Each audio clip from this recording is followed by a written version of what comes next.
Good afternoon. আজ আমি খুব টেস্টি রায়তা বানিয়ে দেখাবো। তো তার জন্য আমার তো মেন হচ্ছে টক দই। গরমের জন্য খুব উপকার। তো আমি এটা মাঝে মাঝে প্রায় বানাই।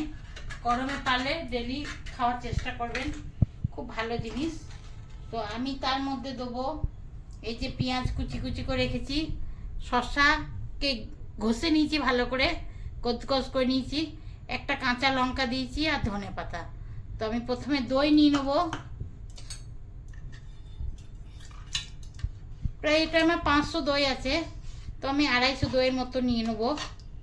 আর এটাকে ভালো করে এইভাবে করে নেবো। তারপর একটু জল লাগবে। এর মধ্যে অল্প একটু জল দিলাম, একটু পাতলা পাতলা ভালো লাগে।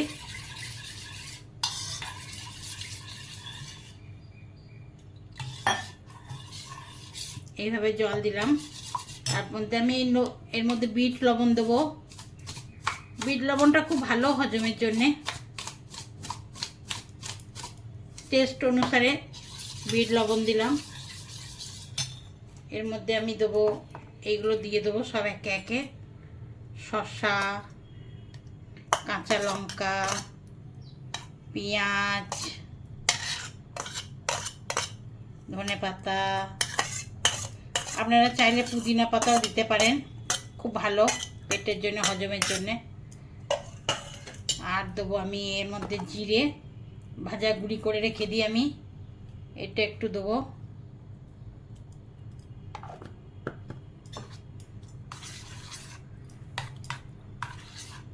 খুব সুন্দর একটা সেন্ট আসছে। আমার হাজব্যান্ড একটু পাতলা পাতলা ভালোবাসে। আমার হাজব্যান্ড একটু একটু পাতলা পাতলা ভালোবাসে, আমি একটু মোটা ভালোবাসি, ও একটু পাতলা ভালোবাসে। তো দুজনের ব্যালেন্সের জন্য আমি মিডিয়ামই দিলাম, খুব পাতলা করলাম না, খুব ইয়েও করলাম না, এরকম গাঢ় একটু দরকার। একটু খেয়ে দেখি নুনটা ঠিক আছে কিনা।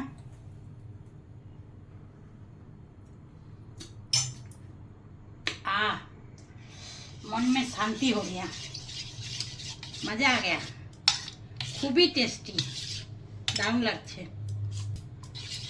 ব্যাস, এটা বানিয়ে এবারে 5-7 মিনিট ফ্রিজে রেখে দেবো। ফ্রিজে রাখার পরে তারপরে খাবো।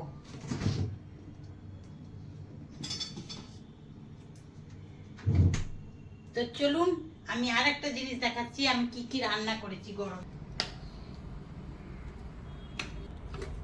প্রথমে তো আমি সাদা ভাত, বাসমতি চালের ভাত, আর নিয়েছি এই যে উড়দ ডাল, বিরির ডাল, যেটা আমরা বলি বিরি কলের ডাল। গরমে এই ডালটা খেতে খুব ভালো আর খাওয়া খুব ভালো। এটা একদম সিম্পল বানিয়ে হিং দিয়ে তড়কা দিয়েছি। এটা খুব ঠান্ডা ঠান্ডা পেটের জন্য খুব ভালো। আর বানিয়েছি পাবদা মাছ আর বাটা মাছের ঝাল বানিয়েছি, মানে সর্ষে বাটা দিয়ে। আর বানিয়েছি একটা সবজি, পই কুমড়ো সব দিয়ে একটা মিক্স সবজি বানিয়েছি। কুমড়ো আছে, পই আছে, ঝিঙে আছে, এটাও খুব ভালো ঠান্ডা গরমের জন্যে। এই একটা সবজি বানিয়েছি। আর বানিয়েছি আমের চাটনি, আর বানিয়েছি বরবটি আলু ভাজা, আর বানিয়েছি করলা আলু চোখা, মানে ভাতে, মানে বয়েল। এটা একদম, এটাও খুব ভালো গরমের জন্যে। আর আর এই যে স্যালাড আছে। ব্যাস, এই আজকের মেনু আমাদের। এই আজকের মেনু আপনাদের কেমন লাগলো জানাবেন। আর আপনারা কি কি বানিয়েছেন, কি কি বানান, গরমে কেমনভাবে খাওয়া দাওয়া করছেন জানাবেন। অত্যধিক গরম পড়েছে, এই জন্য সবাই সাবধানে থাকবেন, খাওয়া দাওয়া সাবধানে করবেন, কম মশলা দিয়ে রান্না করবেন। Thank you.